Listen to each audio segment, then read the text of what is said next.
Have you ever wondered how this happened in some First Nations? Here is Park Royal in Squamish Nation. Here are residential developments in Chiacton, Tecumloops, and West Bank. Here is a golf course and casino development in Whitecap, Dakota. You may be surprised to know that this is the same phenomena that leads to cities. In 1903, Vancouver looked like this. Now it looks like this. Christchurch went from this to this. In just 26 years, central Shanghai went from an empty field to a sprawling metropolis. All of this begins from the same source: ideas.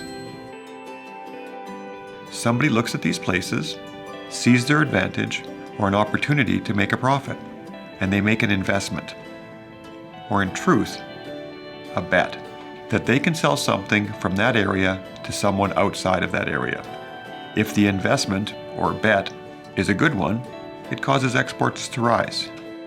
In some cases, exports are goods like seafood or resources.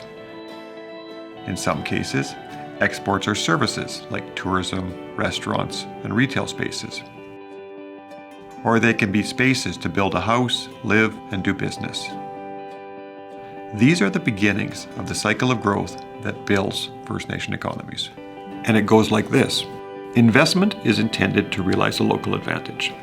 If it is successful, it will lead to exports and revenue growth, which is the financial benefit for recognizing the opportunity and taking on the risk of the investment. Revenue growth creates jobs and the demand for employment. The employment demand leads to the need for housing for the labor force, which creates housing demand. In order for there to be adequate housing and services, this housing demand leads to demand for infrastructure and public services. This includes things like roads, water, sewer, telecommunications, health, and education.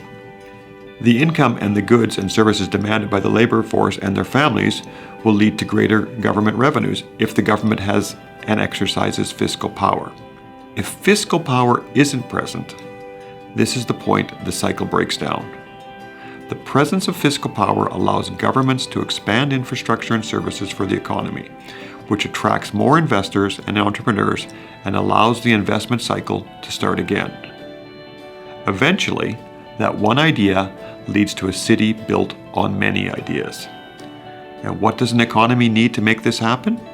There are two keys: a strong, reliable investment climate with certainty and low startup costs, and fiscal powers to generate revenues and build infrastructure and services. As you can see, cities start in our imagination, but then require the practical work of people, businesses, and government to ensure growth.